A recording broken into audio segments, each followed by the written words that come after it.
What's up, everybody? It's Camera Work Podcast, episode 7.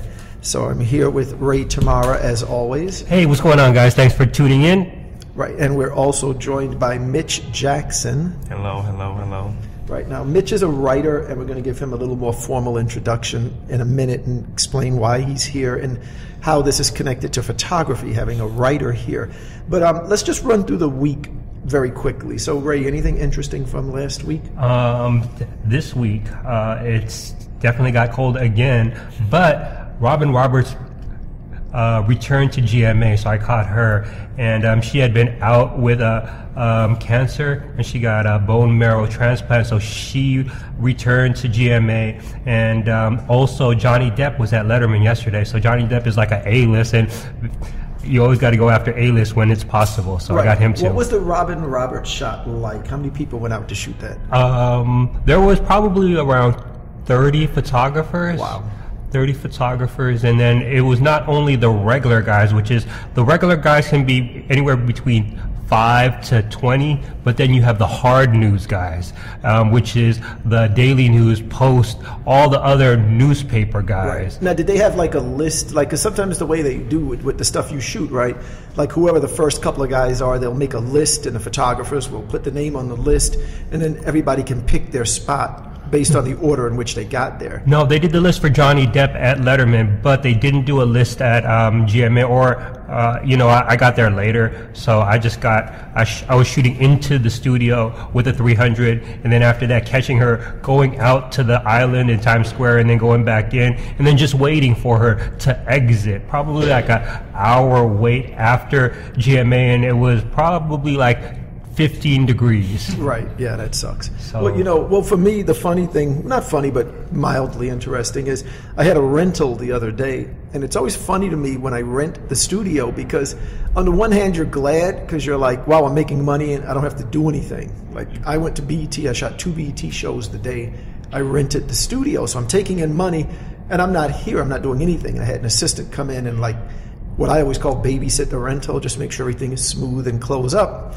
So on the one hand, you're glad, but then on the other hand, whenever I get a rental, there's always this like little part of me that's almost insulted, because you're like, well, why don't they want me to shoot it? Like, you come into my studio and you bring some other photographer in to shoot something that I could have shot, and I would have made more money if I shot it. And ultimately, you don't get into this business because you want to be a rentor. You want to be a photographer. So it's kind of silly. I kind of go back and forth with it. I'm happy. I'm like, I'm making money and I'm not working. And then the other part of me is like, well, why am I not shooting this thing? This sucks. I don't want to. It's so silly. There was a rapper here. I mean, do you want to say the name, or is that appropriate? No, there was no artist. I didn't even see that, because I opened. I was here from 9 to 11 a.m.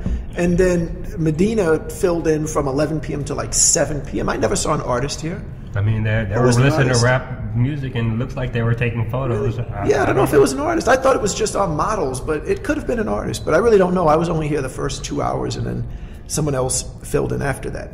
Anyway, so let me tell you who's here. So we have Mitch Jackson here, who is a friend of mine, and I'm like really proud and excited to have Mitch here. And Mitch is a writer.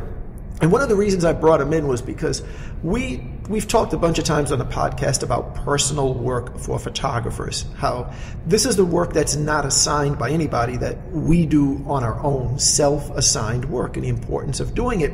And a lot of times as a photographer, you're kind of going, well, what am I supposed to shoot? I don't have anything to shoot. And I've mentioned before, one of the things you should do is you should have interesting friends.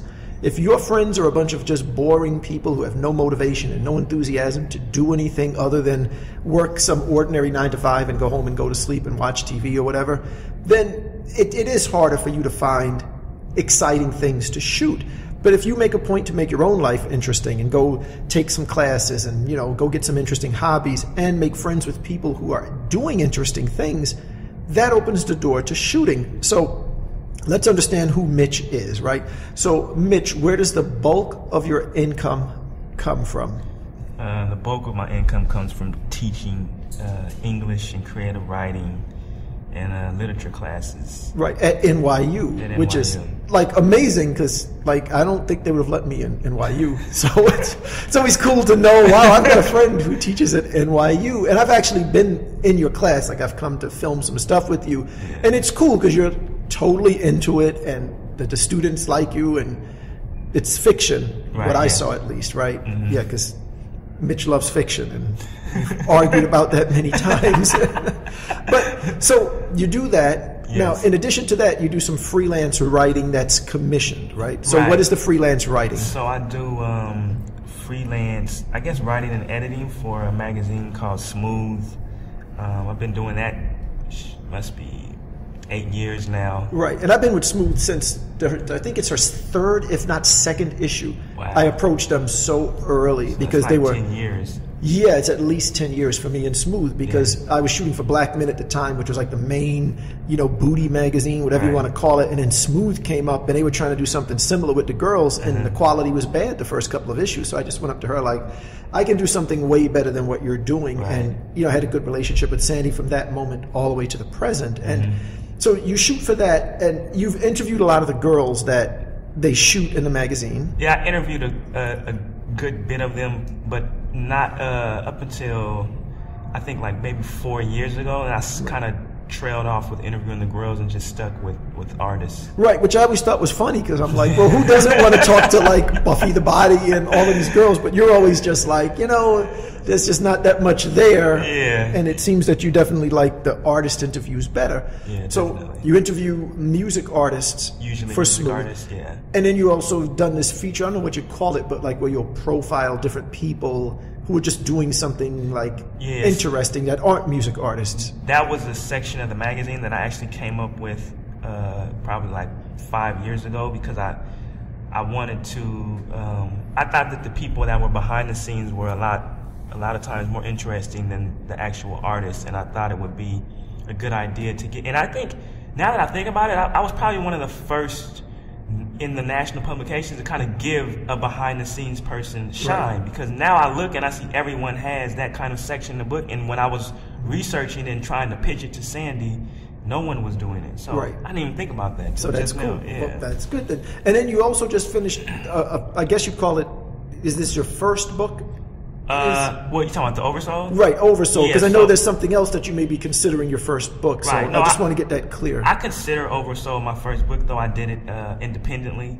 But the good thing about it is it ended up being like a mixtape, because actually I just sold Oversold to a major publisher, so in the same way that an artist would sell their mixtape to Def Jam, so I just did that probably like a month ago. I sold Oversold, but I had already had a contract for my first novel, which will be out in August. Right. And then you have the book coming out in August, which is, what is it, The Residue Years? The Residue Years, The Residue Years, right. So the point is that, when we're talking about having interesting people in your life, because this can open a door photographically, so if you were a photographer, well, okay, now you've got a friend who teaches at NYU, which is a pretty cool job, because that's an extremely prestigious school in New York.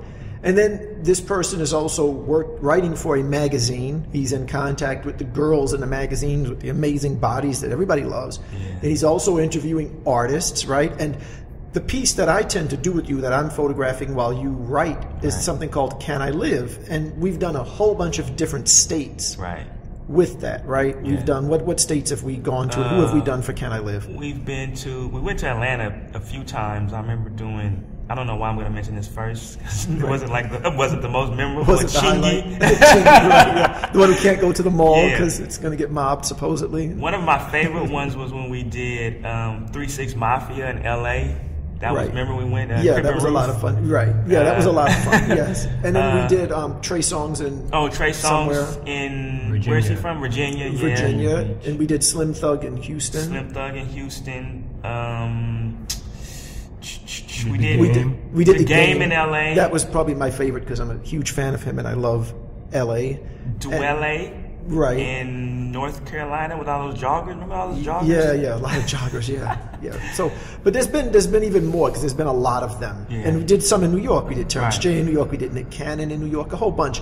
But the point, though, is even if you weren't the photographer going with Mitch, okay, well, if this was your friend, well, he's still traveling to different states, and maybe there's a point that he can say to you, hey, come with me on this trip and I'll introduce you to the magazine editor or whatever.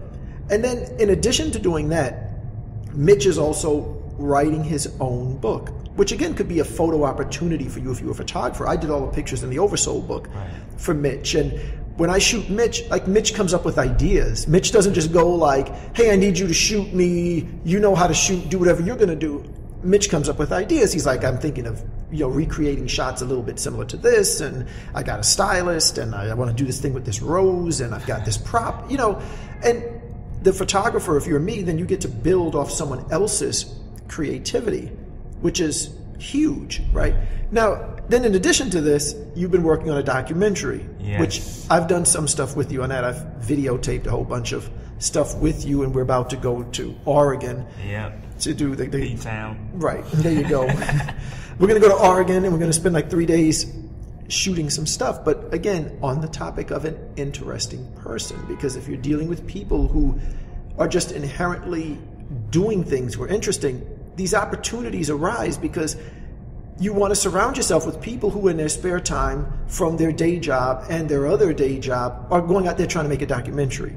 That's what you want to be around, and if you're around people like that, opportunities will open for you photographically. But if all your friends are, again, accountants who watch TV and go to sleep, you're going to have a much harder time coming up with your personal work, okay? Now, what is the documentary about? Because I think this story, just in itself, not sure how much it relates to photography, but I think it's interesting, period. What's the crux of the documentary about? Why do we care about your life story? What's interesting about it? I think the two parts of it, how I envision it, and the part that we're going to Oregon for is that in the early to mid 90s, I was a drug dealer, I guess, essentially, and then I ended up going to prison. And so when I got out, that's a few years after I got out, that's when I decided to be a writer. And so that's when I actually wrote some of the first pages of what is now the novel. And so I'm always trying to figure out ways to kind of reconcile what I'm doing now with what I was doing then. And I thought that a good way to do that would be to get back to the prison and kind of, so in my mind, it's like me coming full circle from being, the last time I was there was the day that I was released. So, to go back there and to see that environment and to give back in a way that I'm able to give back, that was important to me. So this documentary part that we're doing is about that trip back. Right, which I'm fascinated because I've never been to a prison. And I'm dying to go, and I'm kind of hoping they yell at me like I'm scared straight, just like, we're going to kick your ass. And I think you think you study this Brazilian jiu-jitsu. Yeah, come try that shit in here. Like, I'm dying to go, and I just hope like nobody... They're going to be all sedate, like, hello, sir. I hope not. I'm going to leave all my money and stuff, though, like outside. I can only fight on a mat with some very specific rules. That's the only thing I know about fighting, okay? But one thing I thought was interesting with you is that I knew you for years and you never mentioned you had been to prison, which I thought was kind of funny because that's like a badge of honor to a lot of people. And I think if I was interviewing rappers, and I had been to prison, I would find a way to work that into every single conversation. When I was locked up, we used to love your album in the pen, like that would be me because I'd want to look cool or something. But that was never the case for you for some reason. Yeah. I didn't want.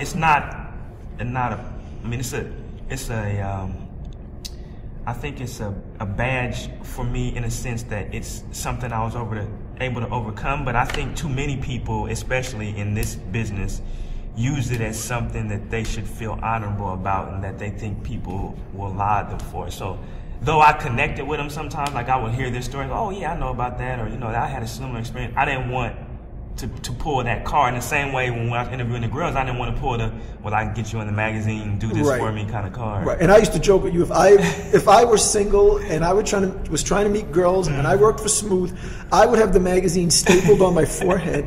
And like I would be going up to girls and they'd be like, there's blood running down your forehead. And I would say, oh no, I just have the magazine stapled to my forehead that I write for because I'm a Smooth magazine and maybe I can help get you in Smooth. You look like that a smooth girl. You look like a smooth girl to me. That would be me, but you never played that card. That's to you, that was always like cheating to mention to all these girls that you work for Smooth, right? Yeah, so that's cool, but you actually, and we're joking a lot, but you keep a very professional line about what you're doing, which is really cool.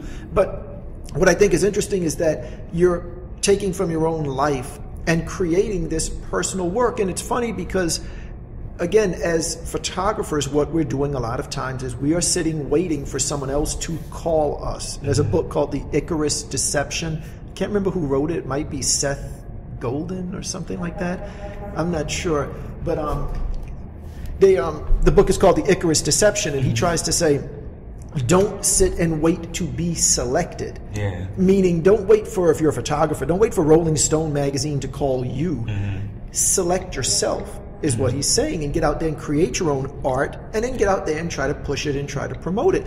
And I think as writers, you guys do that automatically. Like, writers do not just sit and wait for someone to hire them to write. It's like when you think of a writer, he just automatically has a story to tell. You know, there's something he writes about. But as photographers, some of us, there's nothing we shoot until somebody calls us and tells us, you know, what we're supposed to shoot, you know. And that book is, it is by Seth Godin. Where is it? Yeah, Godin, Seth Godin, The Icarus Deception. And he talks about being an artist, though. But correct me if I'm wrong, the fiction and the nonfiction that you write very much comes from your own life, and it's your story, and it's not dictated by outside forces. Right. Yeah, I think that's important. Like the whole oversold thing. So I received an advance for my novel, and this is backwards. Like usually people, like if you put it back in the context of a rapper, they create a mixtape in order to get a book deal, right? Like that's the end game of having a mixtape, is so you can get a major label to come and give you a contract. So I did it backwards. I got the contract, and then I went out and did a mixtape, and people were saying I got published writers, experienced people that who I thought knew what they were doing, and they were telling me, don't do it, you're going to ruin your career. And by doing what? By talking about your past? No, by doing oversold. But why? How would that hurt you? Because you put out a book? Right, because I was already in the system. You know, like I was already on a major. Why would you go do something that the guys who aren't signed are doing? Right, I get it. And so I think that was like creating my own space. I was like, no, I want to be able to see how the world is going to respond to my work before, because when I signed, I was 2 years out from seeing the book on the shelf, right? Right. So when I did Oversold, and then I got the reception that I did on my own, like I didn't edit it on my own per se, but essentially I did everything, picked the cover, everything that the publisher would do, I did it. And then I got the reception that it received. I thought, I made the right decision. And then when my publisher comes back and sees all of this stuff, and then they say, hey, Mitch, what do you think about selling that to us? Now I'm really like, I did the right thing. Right. So I created that opportunity. Right, which is exactly what they're talking about in the Icarus Deception, trying to say that what you need to do is select yourself and then get up there and put out your product, and stop waiting for someone else. In your case, stop waiting for a book publisher to sign you before you write a book. Go write a book yourself. And again, now watch, I'm going to put this question to Ray. And Ray's going to give an answer, and it's going to be the same answer for me, right? Watch. How much time did you spend on personal work in the last 7 days? 0. Right. And the answer for me is 0. It's the same thing. And it's terrible, because you and I are starting to reach a point where we're spending a lot of time talking about photography and not doing it. And we're going to need to break this Tascam recorder and get out there and just start shooting. But again, that the key really is that personal work. And it's interesting because you're drawing from your life when you wrote the book, because in Oversold, it's really interesting. I mean, I genuinely liked it. It's a collection of, I guess, about 7 or 8 8 essays or short stories, and there's about 4 that I really, really liked. There was one, you were making comparison between being a serial killer and being a serial womanizer, and I thought it was tremendously honest. And then there was this fiction story about a guy who gets out of jail and the struggle he's going through with saying to himself, like, I got to get on a path to keep out of jail, versus like these influences around him that we kind of get the feeling by the end of the story, you know, he may end up right back in jail because he can't just fix everything himself. And then there was this kind of narrative talking about like the problems your mom had in her life, and how that affected the path that you took that ended up with you selling drugs and getting arrested. But all of it was inspired by your own life, and that you're bearing that and creating your personal work from what happened in your own life. Now you take this with Ray. So Ray and I did something not that long ago with something that you call the tear sheet exercise, where you just kind of look at pictures that you like and you just see, well, what's the common thread in the pictures I like? What do they all have in common, and what does this say about me? And the conclusion that we kind of reached together was like, the photos that Ray chose, half of them represented the life that he lives now, and half represented the life that he would want to be, because we all have that. I have a life that I want to be living that I am not living right now, and I think that's true of the 3 of us. So Ray has that too when he did that tear sheet, right? It jumped out at you, like the difference in, like, every photo could go left or right.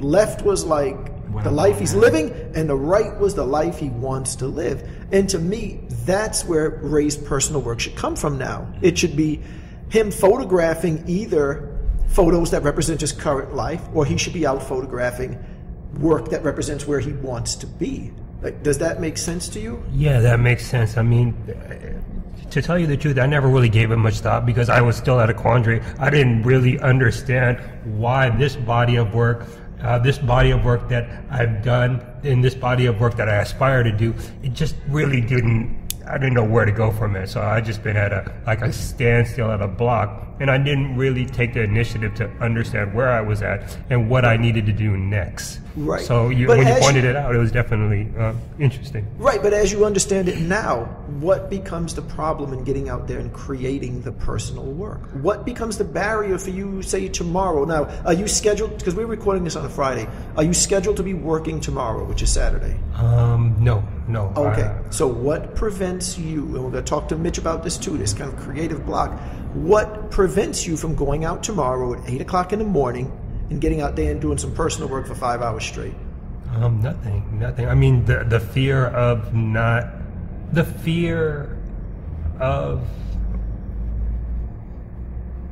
just fear. There's not even a fear of anything. It's just fear and laziness. Right. What about for you, Mitch? How hard is it for you to get out there and start writing this oversold book on your own? Is it something that's like burning inside, you got to get it out, or is it like you've got to pull it out and you're lethargically not even wanting to do it? I think I've been one of those people that's, you know, when I was young, I've always been ambitious. Like I'm a person that never stops. Like I had to edit my novel last weekend, and I essentially had this is 2 weekends in a row, I spent 2 16 to 18-hour days just sitting at my computer editing all day. And then I did that, and then I had to send it to her. It was supposed to be on a Saturday. I sent it to her on a Sunday, and I sent it off, and then I sat down for about 20 minutes, and then I said, but damn, I want to work on this other part, and I got right back at my computer. So I don't have that. Right, but the funny thing is with Ray is that Ray is a harder worker than I am, for sure. Like Ray puts in more hours shooting, and Ray is a more like driven, a more focused person than I am. There's no question of that, in my mind at least. But the difference with Ray is that I think what happens with Ray is once it's like money driven and there's a concrete result that he knows he can create these photos of Robin Roberts and he can upload them to Getty or whatever and they're going to sell, Ray, like he said, and it'd be 15 degrees. Ray, if it took an hour, Ray's going to be there for an hour. If it took 6 hours, right, you would have been there for 6 hours. Ray's not leaving. And we shot New Year's Eve, Times Square together. First time I ever did it, and I just piggybacked with Ray because I don't know what's going on there. And, we got there at like 4 o'clock, I guess, to Times Square. Now, mind you, I've never done it before. It's, it's exciting, and I'm really there for fun because I'm going to upload it to Corbis, but I know I'm not really going to make any sales, and I don't care. It's not really my gig. I'm just there for fun. By like 11:15, I'm just like, okay, I've had my fun. I want to go home. I didn't even see the ball drop, anything. I left, and I'm just hanging out for fun. Yeah, I stayed. I mean, Ray stayed. Because the big shot on that evening was Taylor Swift, and I knew she was going to come, so he bailed. Right. But he just that's him. That's me. I just don't care. I'm just like, I'm going home. Why am I here? And I was on the phone with like my mother and my wife, and my mother was having a bunch of people, and they had pizza, and I was hungry, and I was like, man, I just want to go home and eat and sit down, and I'm cold, and I just want to go home. But the point though is like Ray is so focused when it comes to that type of real work, but then when he gets to the personal work, then he'll go, I'm a little lazy. And I go through the same thing. You just go, well, this is a waste of time, even though intellectually we know it's not. But I think it's really a shame that we as photographers do that. It really is. And we need to do a little bit more like the writers. And writers get writer's block. That definitely exists. But again, I think writers don't really sit around and go, you want to see how good of a writer I am? Well, go murder a puppy in front of me and I'm going to write about it and I'm going to write a good story. No, they have a story to tell. Yeah. And as photographers, we need to figure out what is our story to tell. And like I said, for you, it could just be, I'm going to photograph representations of the life I'm living and let people understand my life. And I'm going to photograph representations of the life I want to live. And I'm going to share that with the world. Like, that's what we need to do. And again, the personal work, I think, is really, really key. And we talked about it a lot last week. So if you didn't hear number 6, really go listen to 6, because I gave some examples about how doing assignment work is like being a cover band. And I think it's a really valid point that people should understand if they don't understand it. But let's shift gears entirely for a second, all right? Let's talk about some of the difficulties that you encounter as a writer, and again, we're primarily talking to photographers, but so just keep that in mind, but that you encounter when you take on an assignment. So let's say you mentioned Chingy, right? And someone says to you, hey, come to, where did we go for that? What state? Atlanta. Okay, come to Atlanta. You're going to photograph, or in your case, write about Chingy for a day or 2 days or whatever. Yeah. And then you get to Atlanta, and then what are some things that happen when you get to Atlanta on some of these assignments? On the actual shoot? Yeah, like when it really happens, what are some of the difficulties that we encounter as we go about to do our job? People who aren't engaged in, people who, I think the biggest problem is people who are less engaged in that business than you are, and you're doing it for them. Yeah, that's a weird thing. And the weird thing is that, and again, you and I have done, it's probably 15 trips like this. Terrell Davis. I mean, that dude, he just won Super Bowl. Yeah, Terrell Suggs or something. Suggs, yeah, Terrell Suggs, yeah. Like, we've done like 15 of these things together, and the funny thing is we don't have a boss when we go. Right. It's just you and me there in whatever state we're in. And it's like, we're so focused. And I'm always thinking, Sandy, our editor, I'm like, man, she should be so glad. Like, she sends these 2 guys to like North Carolina, and we're 100% focused. Like, we're not just going like, well, I'm going to sleep, or where's the strip club? We're like, where's the artist? Let's get this thing shot. Yeah. And then the artist, who I would think can benefit from the piece more than us, because it's like 8 pages of photos and story. We can't find them. The publicist is flaking, and guys are missing airplanes and all this other nonsense. And we're sitting in a hotel room going like, well, where's Chingy? Or who was the last one we did, though? The very last one we did. They gave us the free steak. Who was it? Was it 8 Ball? That was 8 Ball, yeah. And we had like a whole day that we didn't do anything. Yeah. Like, we were sitting there the whole day, and like, we couldn't find this guy. But how do you deal with that? Oh, man. Well, I think some things that we've done is, and something that goes back to your push, the difference between, or why are we not doing what it is that we want to do? I think that, at least from the photographers that I've noticed that have, the names that I know, they have they're fascinated by something. Like, you look at a Herb Rich photo, like, you can tell his fascinations. And you read a writer, you can tell, like, you read Cormac McCarthy, you can tell he's fascinated by violence.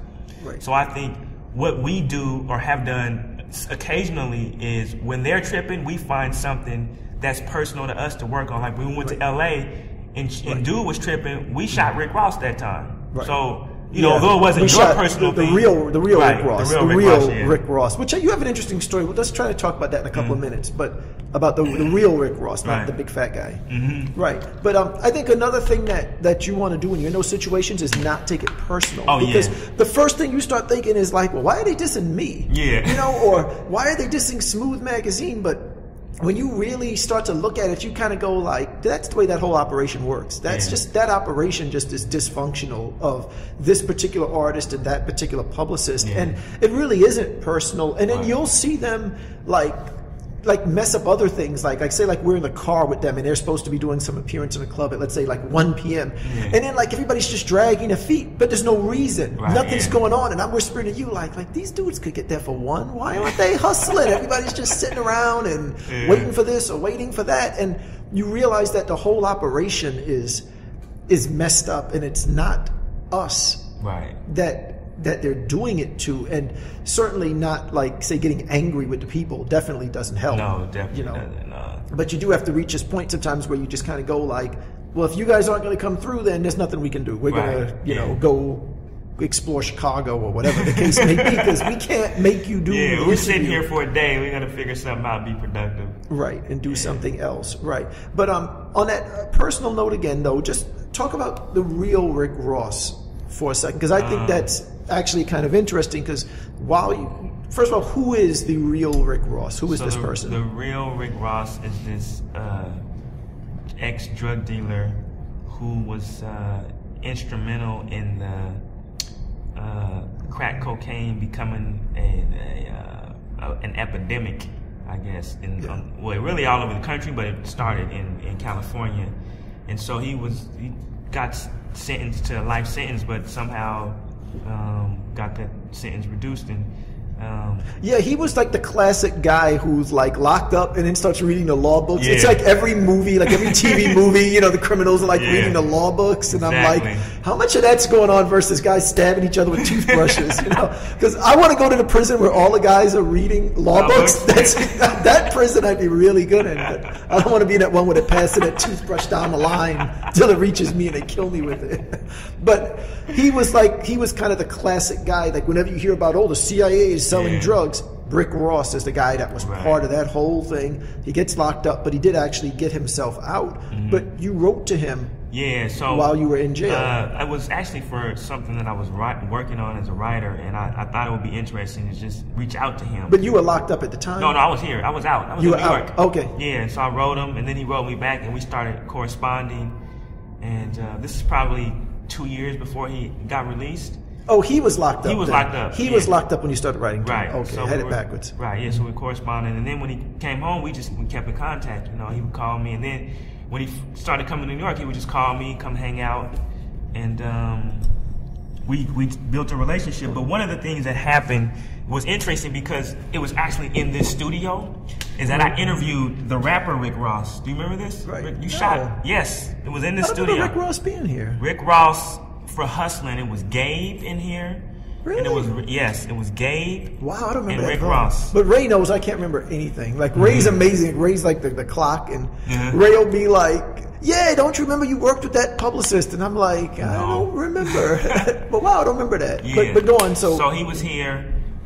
This was before Hustling came out, and I was already talking to the real Rick Ross. So when I interviewed him, I said, "Man, you got a cool name." I said, do you know Rick Ross? He was like, "Nah, I don't know him." I said, "Well, how'd you get that name?" And then he told me the story of being in LA, and he said he was in LA, he was in the studio, and he asked some dudes around the studio, like, who was really getting it around here, like, who was hot? And they was like, "Man, Rick Ross was the dude." And he was like, "Oh, yeah, that's cool." And he said he went in there and rapped some stuff and said he was Rick Ross, and they was like, "Oh, that's cool, that's cool." And they liked it. And so that's how he got his name. Yeah, they ended up with a whole little problem between them, though. Right, because but I did that. Yeah.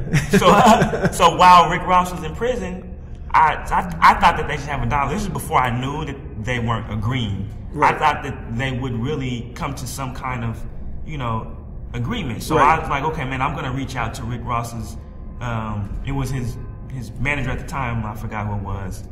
And So I hooked him up on when Rick was in prison. He called me, and I called the manager, and I put the phone down, and they talked.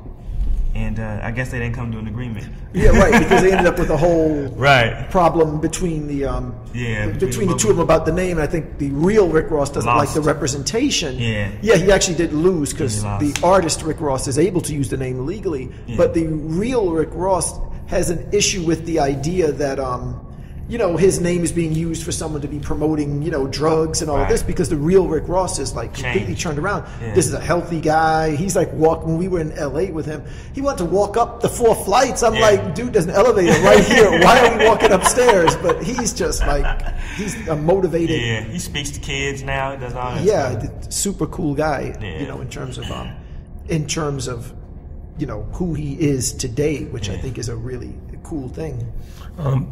When you say you have this personal work and you reached out to some of these men and women behind bars and you share this story, what is it that you're trying to say to people about this aspect of your life? What do you want to convey? What message do you want to convey? Well, I think it's, when you hear about guys getting out of prison, they got about 4 narratives that they usually take. Like, you got the one that goes back. That's a pretty strong narrative. Then if you're out here, you got the guy who gets out and thinks he can become a rapper or start an entertainment company. But I don't think that many people think when you're in prison, well, I'm going to get out and I'm going to go back to school for English and I'm going to become an English professor. So I just want that to be another option for people, and to see that, you can have a life doing that. Was there, because you were incarcerated, there is a problem with this bitterness that you can let overcome you, and you can be mad at everything and not understand that not only is it it's your responsibility to move past that. Was that a problem, or do you see that as being a problem with other people, and how were you able to overcome that instead of or is it clear what I'm saying? Yeah, definitely. Well, it wasn't. I don't think it was a problem for me because I was never one of, I knew that I was gonna probably end up going to the penitentiary. Like, you selling drugs, penitentiary is probably your best option. Right. So they were dead. Yeah. So when I went, though everyone else was shocked, and plus all of my family's been in prison, so it wasn't like it was a shocking thing to me. But I do see how people can be bitter at their circumstances. They grew up without a dad. But I tell a lot of people, I'm like, listen, man, no one cares about your backstory when you're an adult. Yeah, you are who you are. We don't care if you didn't have a dad from 7 to 22. You're 30 now. What are you doing? Right. Now, on the teaching front, what problems do you see in terms of creative blocks that you see with the students that you're trying to teach? And how do you help them get past that? I don't see a lot of blocks with creativity. I see a lot of blocks with students who are unwilling to learn the craft of writing. Like, they're creative, they have stories, they are engaged with things, but I think, for example, I have students, when I teach off the board a lot now, so I teach off my computer, so I put things on the board, wanting them to take notes. In a classroom 4 years ago, they would be scribbling, but now everyone's either typing on the computer, or sometimes they'll pull out their phone and take a picture of the board. And I know that that's not as successful as actually having wrote it down. You don't retain it that way. So I'll tell them, what are you doing? Right? If you're always doing that, you're never writing, how are you going to become a better writer? You're going to become a better note board picture taker, but you're not going to become a better writer. With that, And it's interesting because that absolutely corresponds with photography, because the iPhone is such a fantastic camera. It really is. Like, if you take my $7,000 Leica and you put it on automatic and you take an iPhone, that iPhone will get the exposure right every single time. Like, it'll beat my Leica in terms of getting exposure right every single time. It is a marvelous tool. But a lot of times when you're learning photography that way, there's a part that you are getting, which is, say, the storytelling part. You're getting that part. But like you're saying, this technical thing, you're completely losing it. And I do see that with people that I talk to that are a little bit younger, where they haven't taken the time to learn what these buttons on the camera means, and there's this attitude of just like, well, if I can nail the shot today, that's all that matters. And they're not thinking, can I recreate it tomorrow? Do I really understand what I did to create this shot?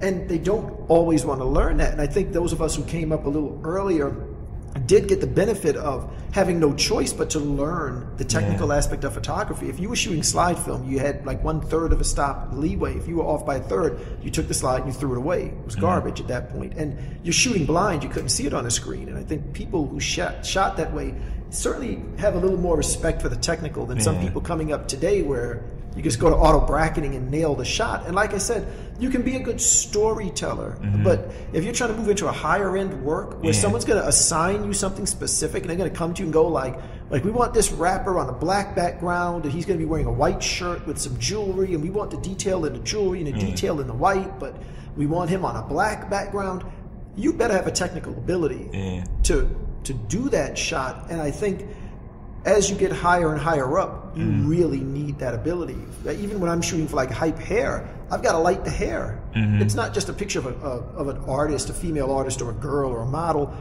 I've got to be able to show you her hair, and I need to know, well, what kind of grid do I need for the hair? Hard light or soft light for the hair? Should I put the light close? How do I light the hair without that light touching her nose and blowing out her nose? You know, things like that. And it's very much matched up with your saying about the student who doesn't want to sit and learn the technical aspects that's going to make the writing ultimately strong. You know what I'm curious about, Mitch, is that you were incarcerated and then you came out and it's your desire to be a writer. And what was the process? Because I mean, it could be the same process. It goes back to the work. What work did you do to become transition from a incarcerated drug dealer to a professor? Just like when I used to be a street vendor, and then I became a photographer, and one of the things I did was met John Ricard, and kind of just immersed myself. Like there was 2 or 3 years where I would read about f-stops and shutter speed. I had no idea what it meant until 3 years later, when it's that's what it is. Nikon owes me money for you, because every Nikon gear you've bought is because when you were trying to buy gear, you had like a Sony point and shoot, and I was like, get a Nikon, and you bought the Nikon, and you probably given Nikon like 50 grand in the last 10 years. What was your transition? Like, okay, you made this decision, and then what did you do so that you can be teaching at NYU now? So I didn't come out thinking I wanted to be a writer. I came out like many guys in prison thinking, oh, I have an interesting story to tell. And that goes back to, you got an interesting story to tell, but would you know how to actually write it, produce it? So I was in college actually when I was incarcerated, and so when I came home, I finished with my bachelor's degree. Then I started working in news. I knew someone who wasn't going to do a background check, and so I became what is pretty much a news producer. So I was writing scripts, but it wasn't the kind of writing that I wanted to do.